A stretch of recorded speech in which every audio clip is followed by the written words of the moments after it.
Welcome back to the Self Trust Solution podcast. Today's guest, Debbie Biery, is a nationally recognized entrepreneur, real estate executive, investor, writer, and certified success coach whose leadership helped scale eXp Realty from 200 agents to over 85,000 worldwide.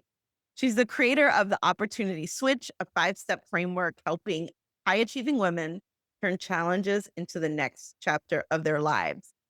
But what I love most about Debbie and why she belongs in this season 3 of the Self Trust Solution podcast is the way self trust has shaped every bold pivot she's made. Behind the headlines and achievements are two defining moments where she chose to listen inward, even when it didn't match the noise outside. The moment she walked away from a successful career to join a tiny, unproven virtual real estate startup, and the moment she rebuilt her identity after burnout and illness, trusting that the woman she had become deserved a new way of leading and living.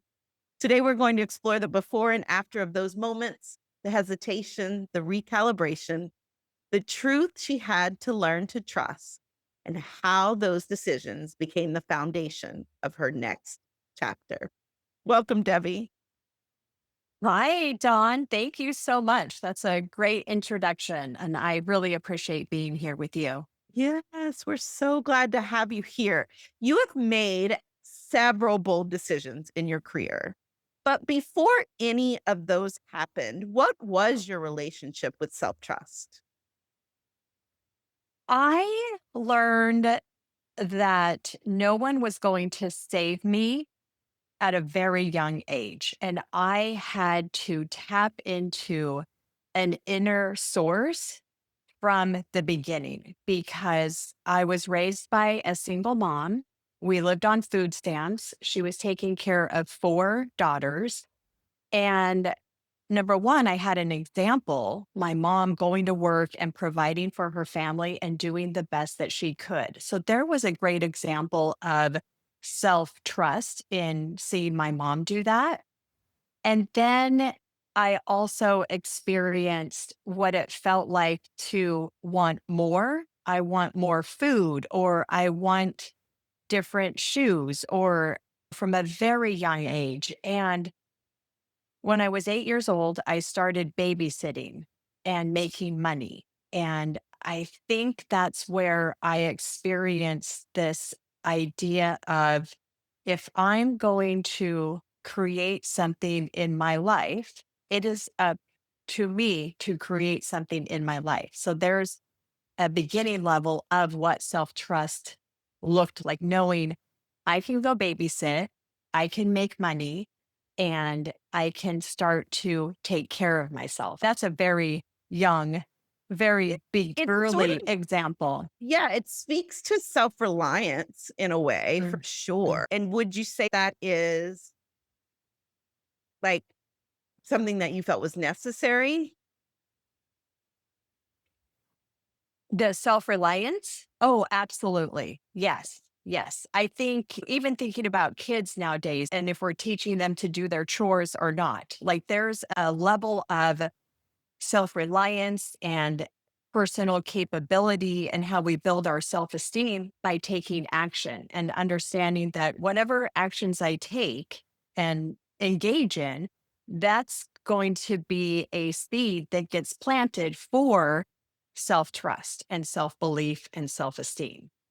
Yeah, sure. Yeah. So, was it at that point they're operating from any kind of expectations or old rules or maybe external boundaries, like looking for direction from either your mom or from what other people were doing? Yeah, I saw my mom working a lot and my sisters, my 3 older sisters working, and there was always a theme around not having enough money and having, like, real struggles, and food on the table, food stamps, clothing, all that, all the things that we need to live and survive, and I I saw them being very busy and active and making things happen. And I felt, okay, I'm going to do my part too. This is what I'm going to do. So I started my babysitting business.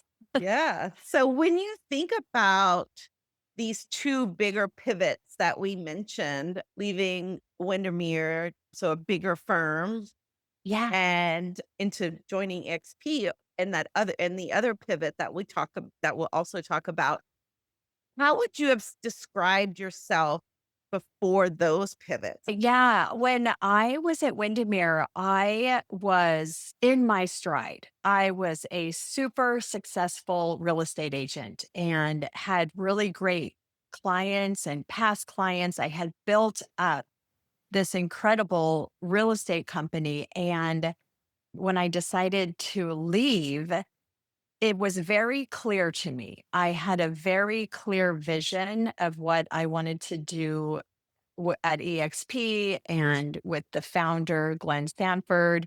And I knew it. I knew it through and through. Like, this is it. This is my next iteration of myself. I am evolving to something different because at Windermere and selling real estate for the many years that I already had, it was almost like been there, done that, built up that success. And I knew I wanted to make this big change, but I questioned myself. I had that struggle with the self doubt. Who am I to go on and do this completely new adventure? Even though deep down inside, I knew I wanted to do it. But again, the self-doubt, who am I to take a chance on myself and really go for it? And then all those questions of self-doubt, is this really what I'm going to do? What if I fail? What if it doesn't work? All those what ifs. Mm. And at the same time, I really had that moment where I was thinking to myself, I know what's best for me. I live my life knowing what's best for me. And it was a crucial moment in making that decision to follow through and follow my heart, trust my intuition, trust that am intelligent enough to know what's right for me. And it's okay if I fail. It's okay if it doesn't work out. It's okay if it is if it ends up not being what I'm envisioning it to be.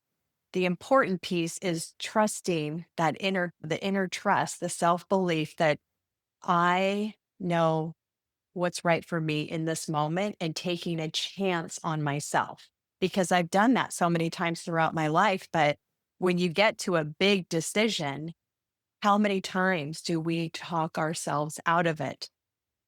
How many times do we overplan to the point where we don't take the action?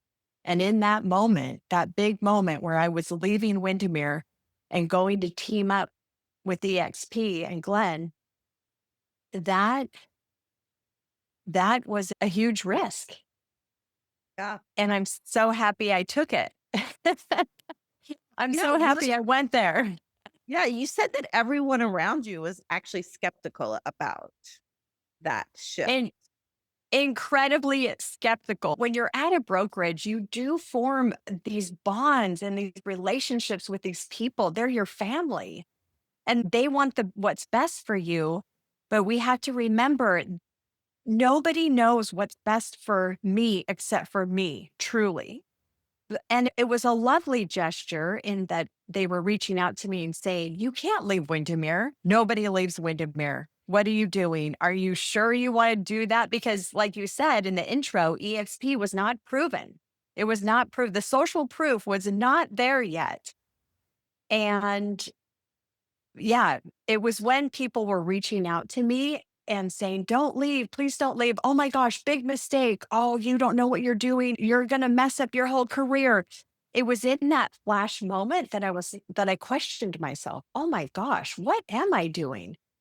But I know from my past experiences that if I feel this strongly about something, and this is what I love to encourage other women, when you feel that strongly about something, you know it in your heart, you feel it in your being, and that is the place you need to go, even if you don't have exterior support.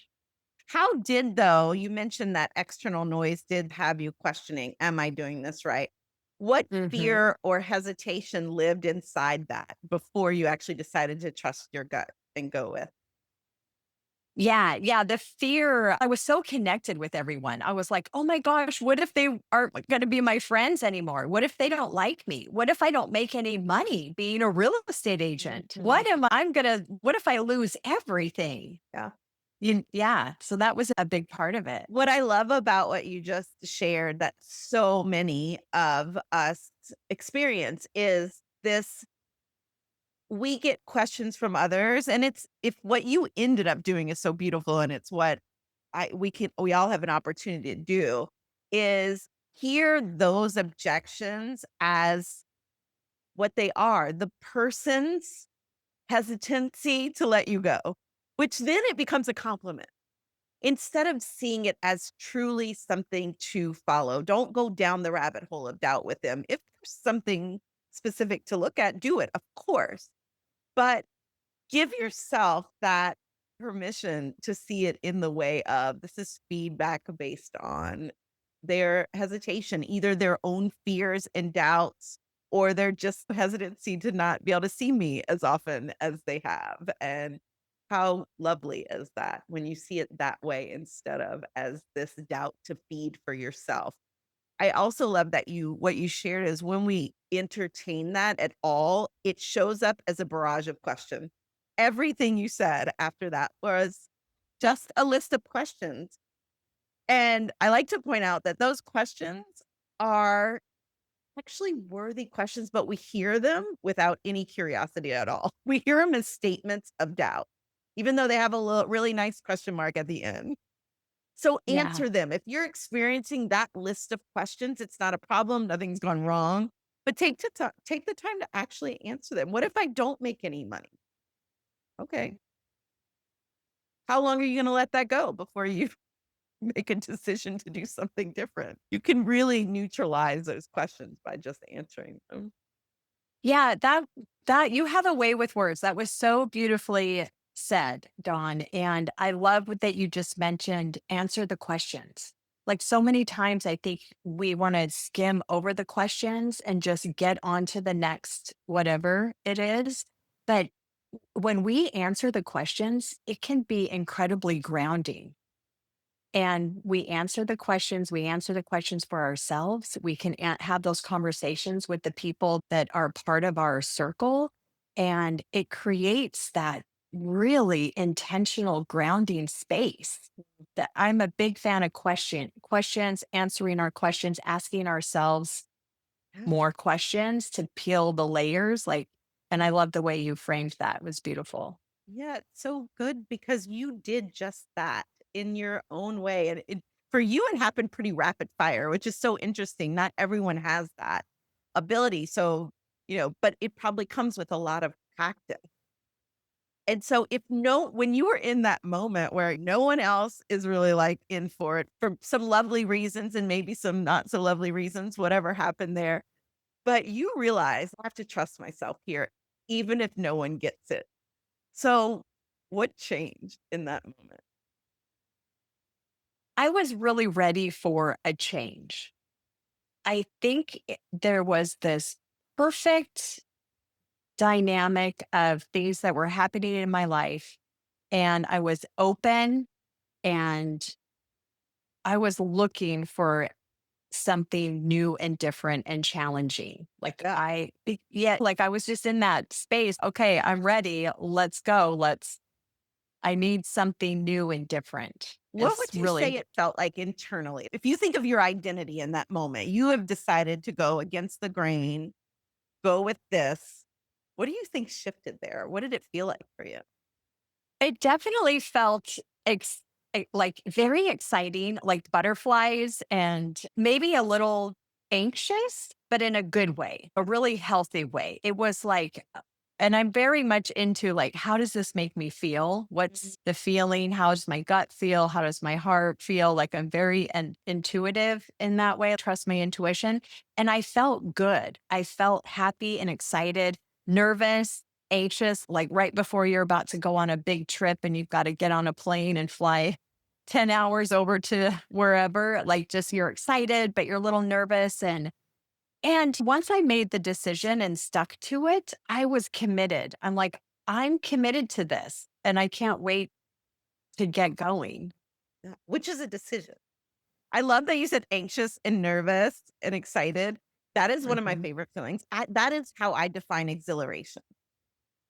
And Yeah. it normalizes the anxious and the nervous part of it because, of course, with the most amazing things, we're going to feel some nervousness and anxiousness, and with some things that aren't great. And when we learn to feel it differently, the way that you did, noticing it as an openness instead of a restriction, that's so beautiful how you do that.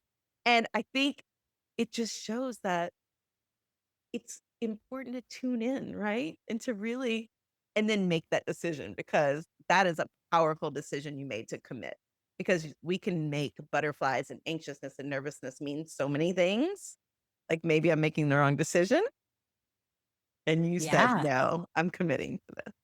Yeah. Yeah. Yeah. Exactly. And I am a big fan of slowing down and unplugging and taking time to think about things and reflect and how is this making me feel?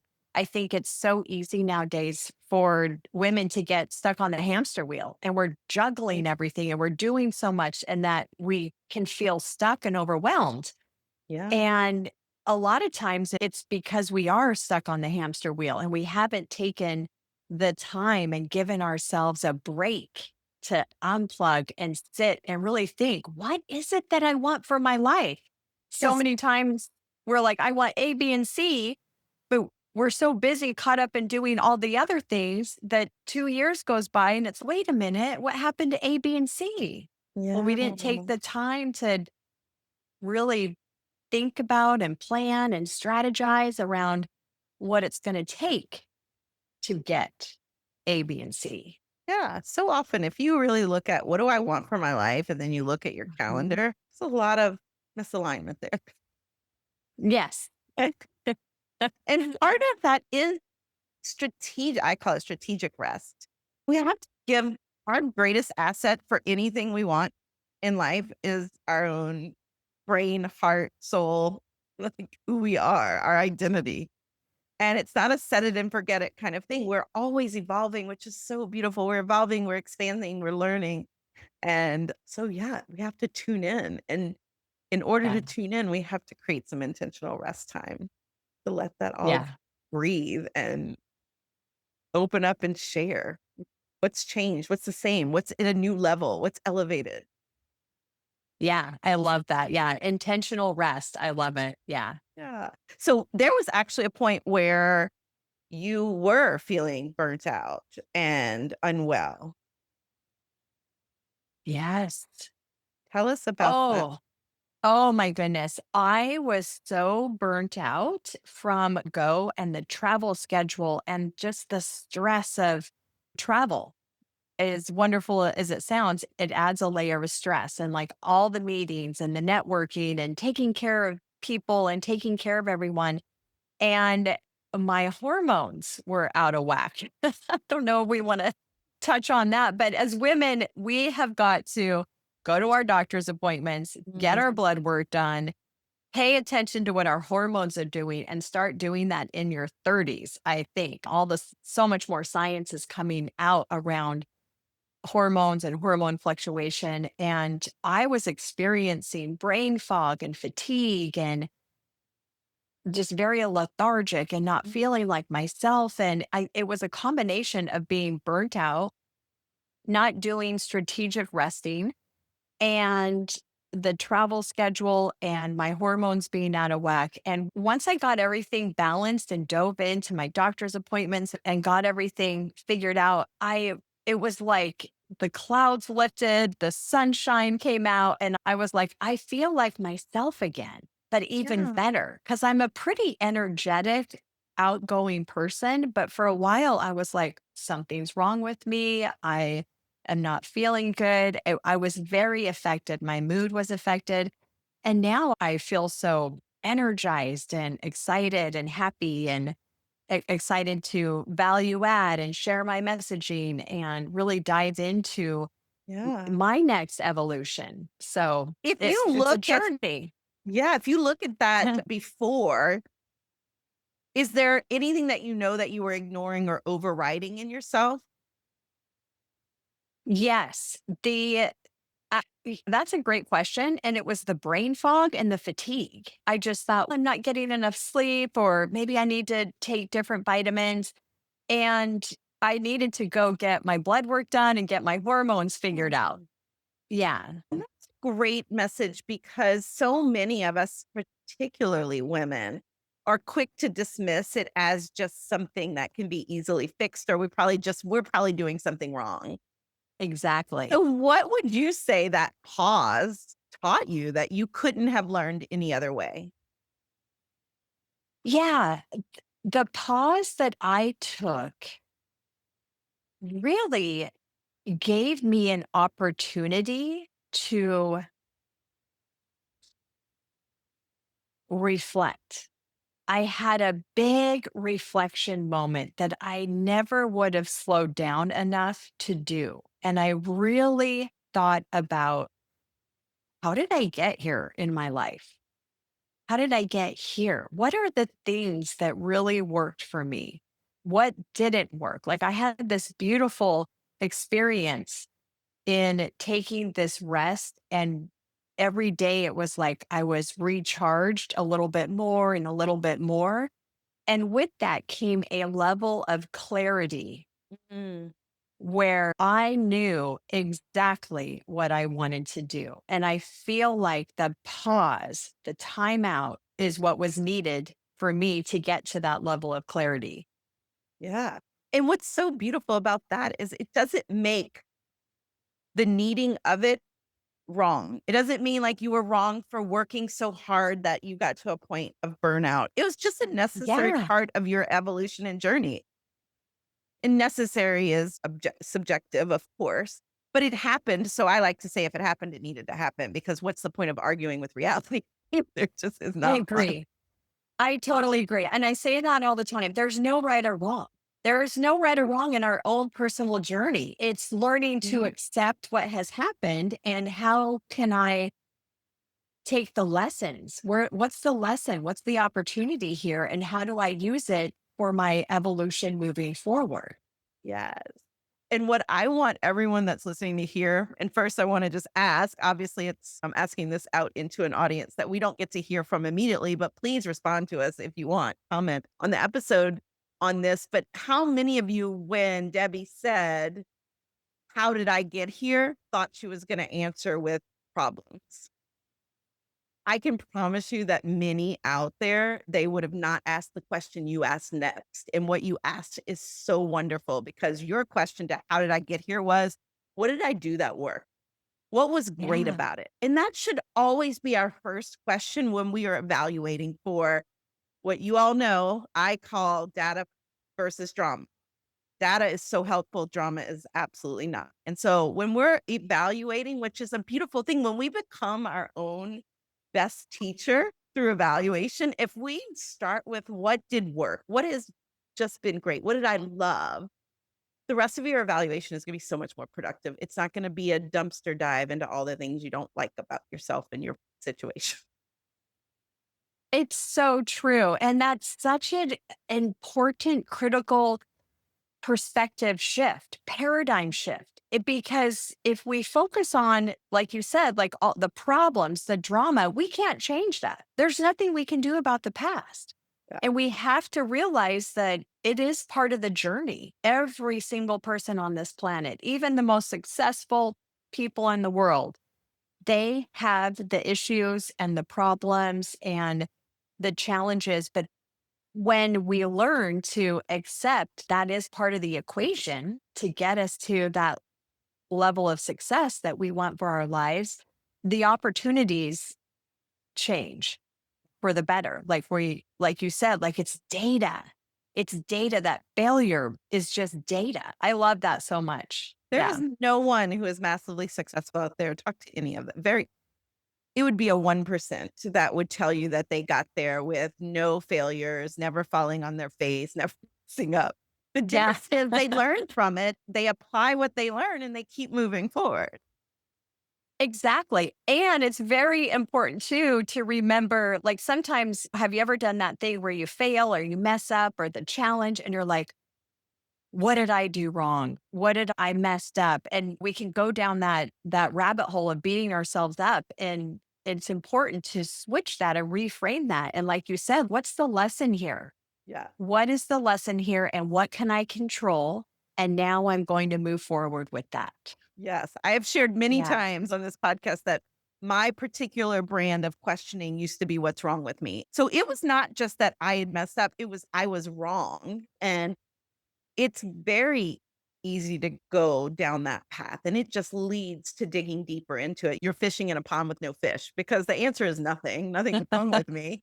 But if I keep looking, my brain's gonna try and find answers because our brains love to prove us right. And of course, if we focus on data and I ask that same question of what did I do wrong with true curiosity, it's okay. Here's what I did right, starting with that always. Here's what I could tweak and do differently. And here's something I'm either going to release or add to make it Oh, better. I love that. That right there is life changing advice. There it is. Yeah. That's, yeah. You don't even have to change. That's what my whole book, The Inner Room, is about. You don't have to change your thoughts. You just have to change how you relate to them, change how you hear them, Yeah. change how you converse with them, make it a partnership. Partner with yourself, sit on the sofa next to yourself. If visuals work for you, step in that inner room and you don't have to do all that work of trying to change your thoughts. I think that's a waste of time as well, if you ask me. But Yeah, I love that. I love that. I think that's a really great point too, because we hear so much about change your thoughts and change your thoughts. And I think that's a really great point. Understand, get curious, yeah. right? Because Just then you change your come from a, thought. Yeah, change your yeah, thoughts suggests that there are thoughts that are wrong. And what I want to yeah. share is there aren't. They're like ticker tape words going across your brain. You just get to choose. What do I want to learn from this? What do I want to relate to with this? What do I just want to let pass by? Yeah. What is it reminding me? What is it Yeah. inviting me to? I love to think like the now, what's Oh, wrong with me question is inviting me to remember that nothing is. It's reminding me to affirm myself. It's an invitation. yeah. I love that so much. I talk a lot about being our own best cheerleader. Yeah. Cheer yourself on. Like you're doing the best that you can. This is your first time being a human being. Cut yourself some grace and cheer yourself on. Guess what? Even if you're not being the best you can, you get another try in a minute. Yeah. Constantly changing. Yeah, exactly. So for women listening who are standing at a threshold where maybe their old identity doesn't fit, but the new one feels unproven, maybe, or uncomfortable or slightly out of reach, what would you tell them about trusting their next step? I would say take a step in that direction. You don't have to have full clarity. You don't have to have a full plan. And what happens when you take one small step in the direction, you will get feedback and build confidence and like that self-belief and self-trust begins to compound as we take our baby steps and then momentum comes in and then you'll know, am I going to continue and keep adding the elements that I need to continue down this path, or am I going to pivot? But I think it comes down to take action. It's okay to take Yeah. action, and that's the most important piece. It's like we've got to take action. Take action. If it's overwhelming or you're afraid, that's okay. One little baby step to Yeah. prove to yourself that you can do it. Yeah. Because you totally can.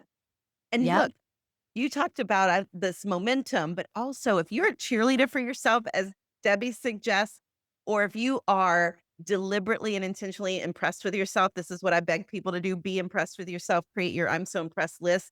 If you do either of those, that's how you create intrinsic motivation as well. So not only are you building momentum, you're building a system of motivation that relies on you, no one else, which is really lovely. Debbie, your That's really story lovely. is such a powerful reminder that self trust isn't just about confidence, it's about evolution. You've shown us what becomes possible when we listen inward, when we honor the version of ourselves that's emerging, and when we're willing to let intuition lead, even when logic or consensus, in your case, can't yet see the path. So tell listeners where they can connect with you, learn about the opportunity switch, maybe tell us a little bit about that and follow your work. Yeah, thank you. I am at debbiebiery.com. I have a great free download called the Switch Starter that dives into some very simple, straightforward questions to help around gaining some clarity. And I do host retreats twice a year. And on my website, there'll be information and a wait list and newsletter and all that good stuff. Amazing. We'll have all those links in the show notes for sure. Thank you to Thank Debbie you. for sharing her incredible story and work with us. And remember, if you have a self trust story to share, I'd love to hear it.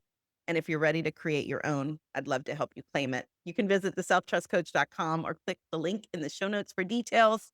And of course, don't forget to subscribe so you don't miss any of the incredible stories ahead. Thank you, Debbie. Thank you. Thank you, Don.